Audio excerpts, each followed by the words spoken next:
السلام عليكم ورحمة الله وبركاته. ازيكم عاملين ايه؟ يا رب تكونوا كلكم بخير وصحة وسعادة. النهاردة يوم جمعة، يا رب مبارك عليكم جميعا، ويك اند يا رب يكون سعيد علينا جميعا.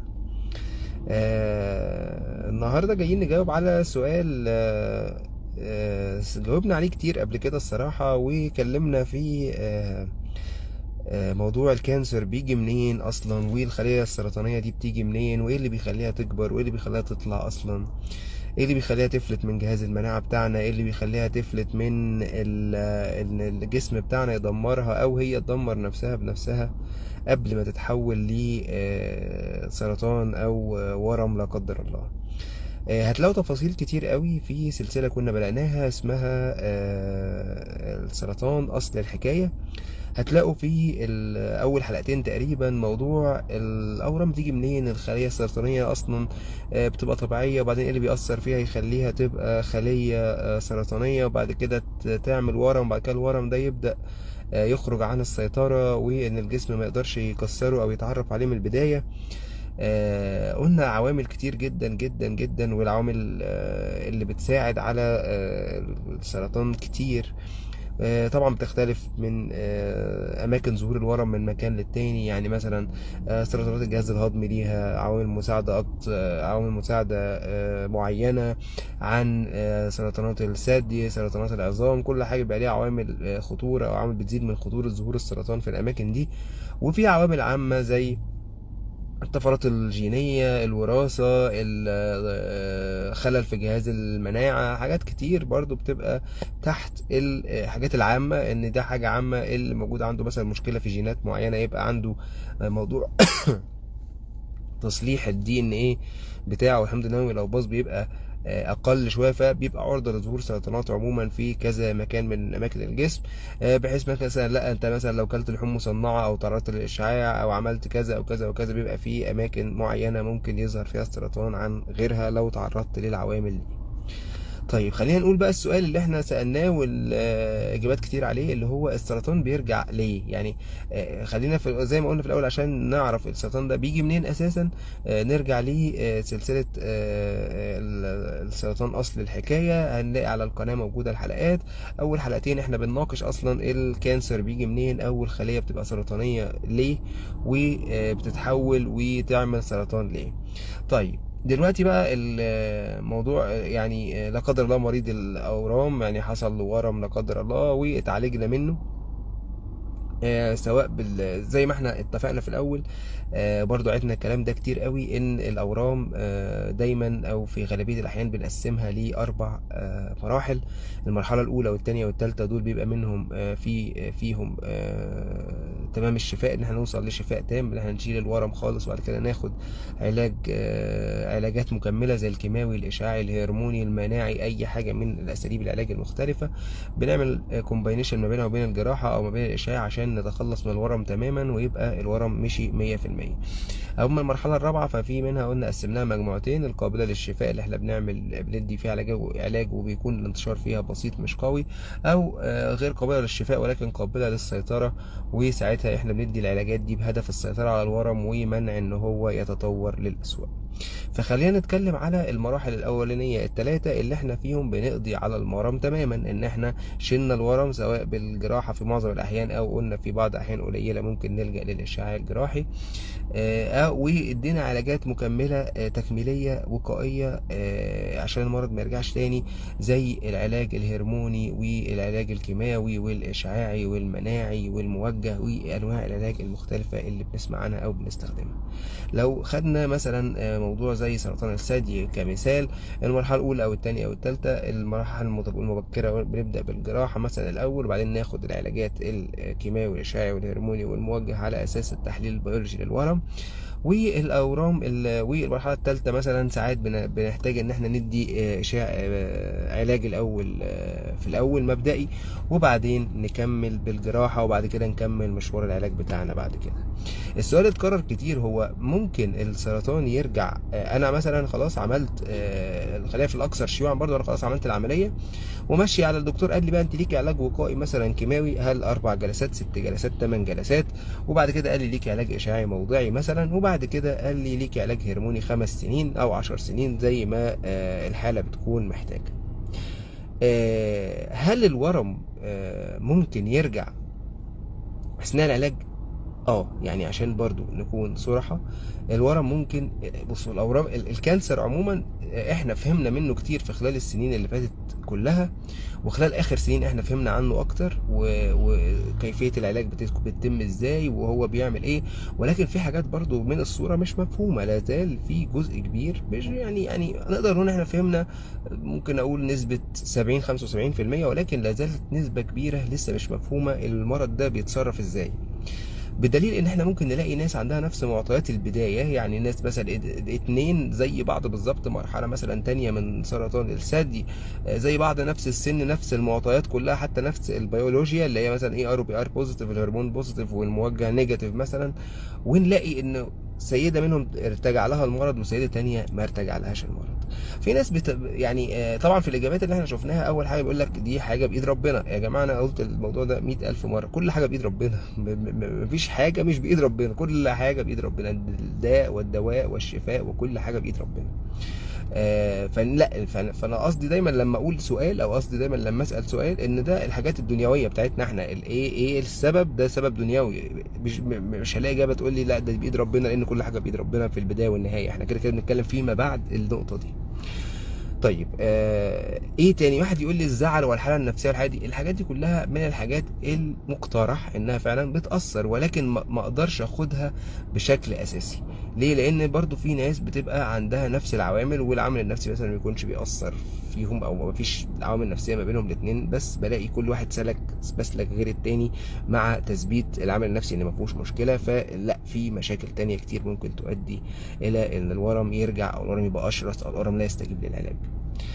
طيب نيجي تاني نلف ونرجع لنفس النقطة. ليه هل مثلا ممكن، يعني في ناس بنشوف حالات كتير من الناس اللي هي مثلا بتاخد نيو ادجفنت ثيرابي اللي هو العلاج ما قبل الجراحة، والناس دي ممكن تلاقي الورم بيزيد عندها، او حجم الورم بيزيد عندها وهي بتاخد العلاج. ليه الورم مش مستجيب لنوع العلاج ده، مع ان انا من كل الشواهد او كل الجايد لاينز او كل الكتب بتقول ان الدواء ده هو احسن علاج للورم الثدي. فلاقي ناس مثلا عندها ورم في الثدي جات لي العياده عندها ورم متقدم، قلت لها والله احنا هنعمل الاول كيماوي عشان نقلل حجم الورم ده ونبدا نعرف نعمل له جراحه كويسه، فاديناها مثلا اي سي اللي هو العلاج الاحمر والابيض اللي في الاول ده، ولقينا ان الورم بيزيد ما بيقلش، ودي شفتها كتير جدا. بعد كده مثلا لقيناه بيزيد بعد جرعه 2 3، رحت مشفت العلاج لعلاج تاني برضو الورم بيزيد او الورم قل. فموضوع الاورام فيها كل حاجه، ممكن الورم يكبر برغم العلاج، ممكن يتاثر تاثر سريع، في ناس ما شاء الله يكون عندها ورم تديها علاج الورم يختفي خالص، نقعد محتارين هو الورم كان فين. عشان كده مثلا دايما بننصح الناس اللي بتاخد علاج كيماوي ما قبل الجراحه انها تركب كليبسات، عشان ممكن فعلا الورم يختفي تماما ما يبقاش ليه اثر اصلا. تأثير العلاج على الورم دي حاجة بتختلف عموما، لكن احنا دايما بنتكلم على الأعم أو المعظم. يعني يجي نقول مثلا العلاج ده بيأثر بنسبة كذا، ففي نسبة تانية على الجانب الآخر النسبة دي ممكن ما يكون تأثيرها أقل أو تأثيرها مش ملحوظ، لأن مفيش حاجة فعالة 100% إلا حاجات قليلة جدا جدا جدا تتعدى على الصوابع. فخلينا نقول بقى، هل مثلا الورم ممكن يرجع اثناء العلاج الكيماوي؟ ممكن. هل ممكن يرجع اثناء العلاج الاشعاعي، اثناء العلاج الهرموني، اثناء العلاج الموجه، اثناء العلاج لاي حاجه؟ ممكن، ولكن نسبته قليله. يعني نسبه ان الورم يرجع في وانا باخد علاج في الاوائل كده نسبه ضئيله، ولكن ممكنه في احيان قليله، وطبعا ليها تعامل ان احنا نغير نوع العلاج او نغير خطه العلاج. طب هل ممكن الورم يرجع في مرحلة العلاج الهرموني؟ للأسف ممكن يرجع في مرحلة العلاج الهرموني، وده موجود على الساحه. يعني اي مريضه منكم بتروح مكان بتتعالج فيه وبتختلط بناس او بتختلط بجروبس وكده، هتلاقي ناس كتير جدا احنا بنضطر نغير لها العلاج الهرموني بعد سنه او اتنين او تلاته او اكتر، لان المرض لا قدر الله رجع في مكان تاني، رجع في نفس المكان او رجع في مكان تاني عن طريق انتشار في مكان تاني. ايه السبب ان هو يرجع؟ حتى مثلا تقسيمه العلاج، تقسيمه الاورام دي مثلا بالنسبه لمرض زي سرطان الثدي، في اورام مثلا حاجه اسمها هرمون سنسيتيف وحاجه اسمها هرمون نوت سنسيتيف او السنسيتيفيتي بتاعته اقل. ده مثلا ممكن واحده تقعد على العلاج الهرموني سنه ولا قدر الله الورم يرجع، ممكن لا قدر تقعد سنتين ثلاثه اربعه وبعد كده الورم يرجع، ممكن ما يرجعش خالص. فانا قصدي ان كل الاحتمالات ممكنه ولكن بدرجات، كل الاحتمالات ممكنه ولكن بدرجات. الحاجه العاديه او الحاجه اللي ان شاء الله ما تحصلش ان كل لما كانت مرحله الورم مبكره وتم التعامل معاه في وقت مبكر، فده حاجه مبشره ان شاء الله ان الورم ما يرجعش ولا حاجه بعد كده، ونفضل 5 سنين و10 سنين ونعيش حياتنا طبيعيه ما شاء الله يعني لغايه ما ربنا يأذن يعني. فالسؤال اللي هو ليه الورم بيرجع، آه آه نقدر نجاوبه على أصعدة مختلفة. يعني احنا زي ما اتفقنا وبرضه شفت في إجابات ليكوا عن الموضوع ده، إن كل ما كانت مرحلة الورم مبكرة كل ما كان احتمال رجوعه أو انتشاره أقل، ودي طبعا حاجة صح. بعد كده العوامل اللي بتأثر إن أنا مثلا الانتظام في العلاج وأخذ العلاج في مواعيده والالتزام بالخطة العلاجية، دي طبعا بتساعد إن الورم ما يرجعش لا قدر الله. ولكن ممكن حد يكون عامل كل اللي عليه، يعني شال الورم وتم التعامل معاه بسرعة وخد العلاج في مواعيده وخد العلاج الصح وكل حاجة تمام، ولكن برضو الورم رجع. وده زي ما احنا متفقين طبعا هي كلها بتختلف حد من حد للتاني، وكلها طبعا بيد ربنا. طب الورم رجع ليه؟ يعني تعالى نتكلم علميا بقى، او على رأي كابتن فاروق جعفر تعالى نتكلم بقى كمحللين بقى، يعني الورم رجع ليه؟ الورم ده احنا بالتعاملات معاه ان هو بيتاثر بالعلاج الكيماوي الفلاني، بالعلاج الموجه الفلاني، بالعلاج الاشعاعي، بالعلاج الهرموني. مثلا واخدين احسن خطه علاج هرموني مثلا هي العلاج مثلا الاقراص مع الحقن التوزولادكس، او الاقراص بس، او الاقراص معاها عوامل مساعده تانية زي الادويه الموجهه الجديده.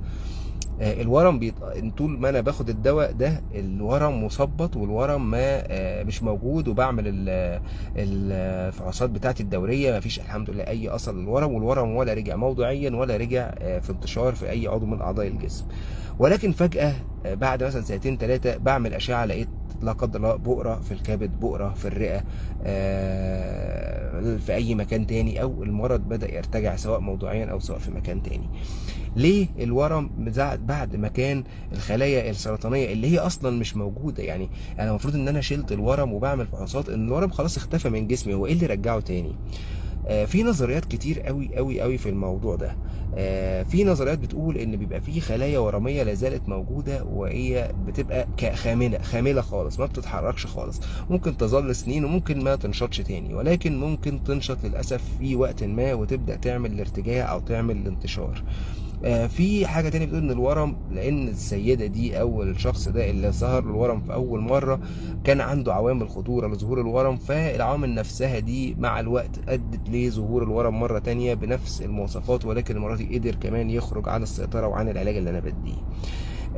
طبعا الخلايا السرطانيه زي ما كنا اتكلمنا عليها قبل كده ان هي بتعرف تتواصل مع بعض، وبتعرف تعمل اساليب كتيره قوي ان هي تخدع جهاز المناعي للجسم وتخدع جهاز المناعي للجسم ان هي ما يتعرفش عليها، وانه لو جه يتعرف عليها في مرحله مبكره بيكون اكتر من قدرته ان هو يسيطر عليها.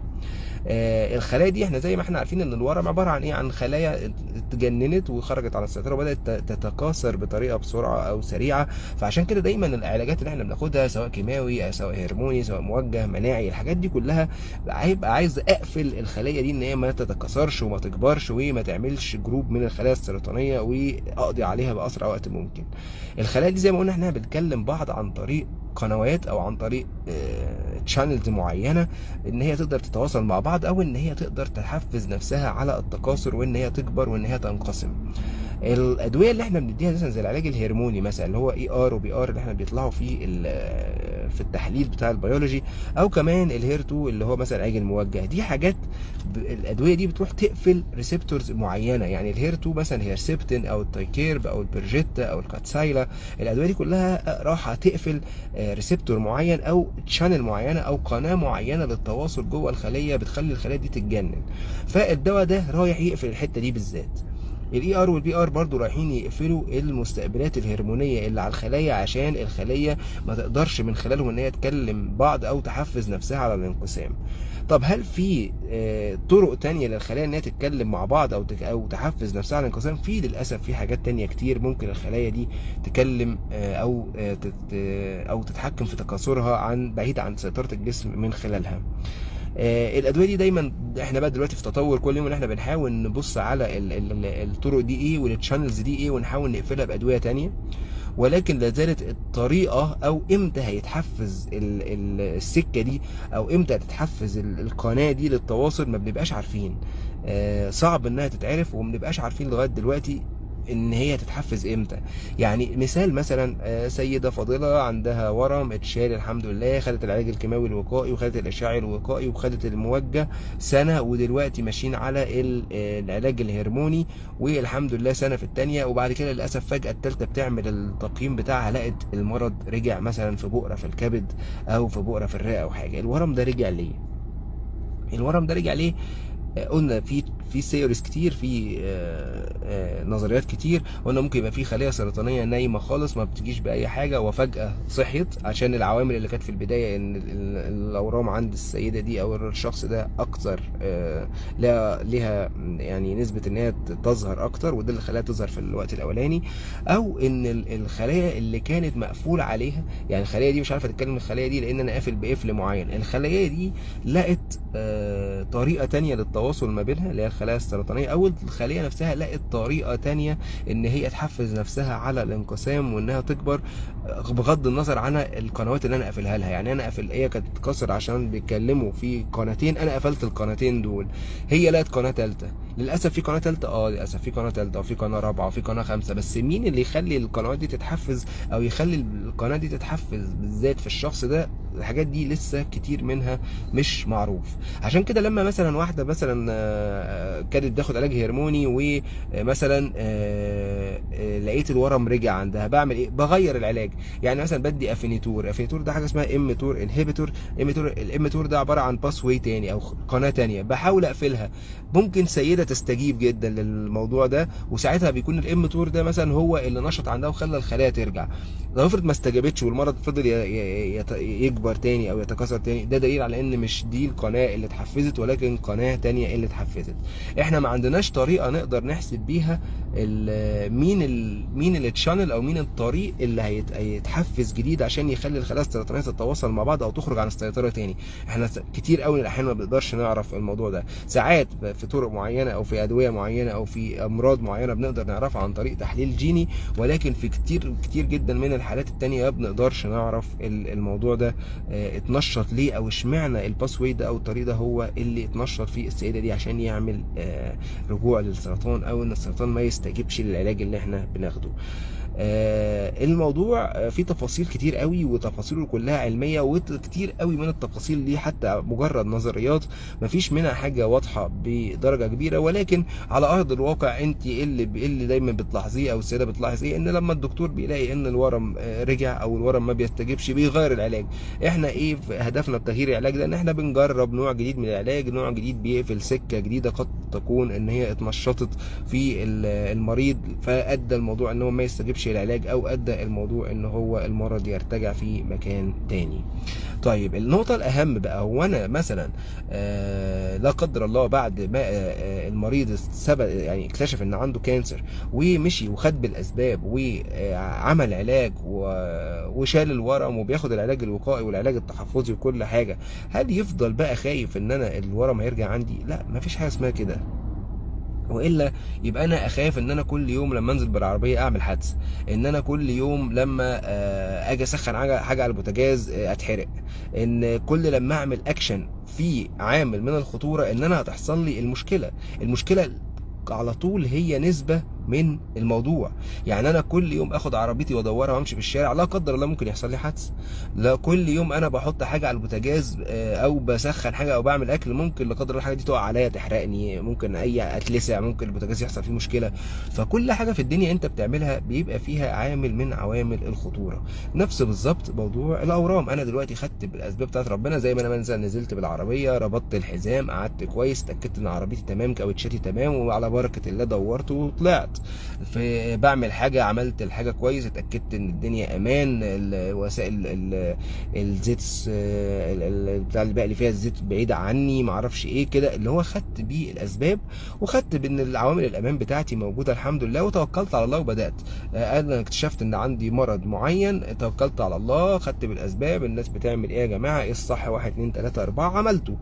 بعد كده هل هفضل خايف ان الورم يرجع لي؟ ما فيش حاجه اسمها كده، دي مش حاجه طبيعيه. انا باخد العلاج والدنيا ماشيه، واخدت بالاسباب وكل حاجه. بعد كده مفيش حاجه تانية بايدي ان انا اقدر اعملها، يعني مفيش حاجه انا مقصر فيها او حاجه انا التزمت بكل التعليمات، ولكن بعد كده حصل مشكله، خلاص بقى دي بتبقى قضاء وقدر، دي من حاجه من عند ربنا.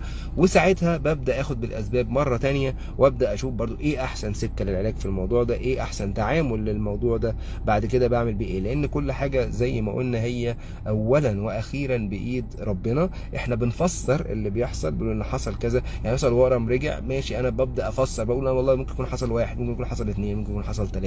لكن هل المهم اللي يحصل ان انا اكون الشخص نفسه واخد بالاسباب بتاعته، واخد ان هو عمل الصح في 1 2 3 4 5، بعد كده الموضوع حصل، والله الحمد لله، قدر الله وما شاء فعل، سنتعامل مع الموضوع في شكله الجديد، ونتعامل برضو بالطريقه الصح كواحد 2 3 4 5. لكن مش الطبيعي ان واحد يكون هو الحمد لله ربنا اتم عليه بالشفاء، او الحمد لله ما عندوش مشكله، ويبدا يفكر بشكل دوري ده المرض هيرجع، ده المرض لو رجع هيبقى شرس، ده لو ما استجابش ده فلان ارجع لها المرض، ده انا حصل لي، انا هيحصل لي كذا وكذا، ده انا مش عارف ايه. وبعدين الافكار لا تنتهي. انت كده بالظبط كانك بتفكري او بتفكر ان انت ايه ده، وانا هنزل اسوق على الطريق ده، الطريق ده مليان عربيات، ده انا عربيتي مش ما فيهاش وسائل امان كتير زي العربيات الغاليه، وانا كده هعمل حادثه واموت. مش هينفع، مش هينفع ناخد كل حاجه من احنا نفكر فيها بالطريقه دي. لان زي ما قلنا كل حاجه من عند ربنا، ربنا كل حاجه ليها حل. حتى الأعمار بيد الله. اللي جاله مرض ممكن يتوفاه الله بعد 10 سنين، وواحد في كامل صحته يتوفاه الله في خلال أيام، أو في خلال حادثة، أو في خلال حاجة غير متوقعة. فكل حاجة بإيد ربنا. أهم حاجة إن احنا نعمل اللي علينا، ما نفكرش في أفكار سلبية، لأن زي ما احنا برضو بنقول إن الأفكار السلبية تؤثر على نفسية البني آدم، وتخليه مش مبسوط، ودايما في حالة وحشة، ومناعته في حالة وحشة، فلا قدر الله يحصل له مشاكل أكتر. أرجو إن أنا أكون جاوبت على السؤال ده، وإن شاء الله أشوفكم في مرات تانية ونجاوب مع بعض على أسئلة تانية. أشوفكم على خير.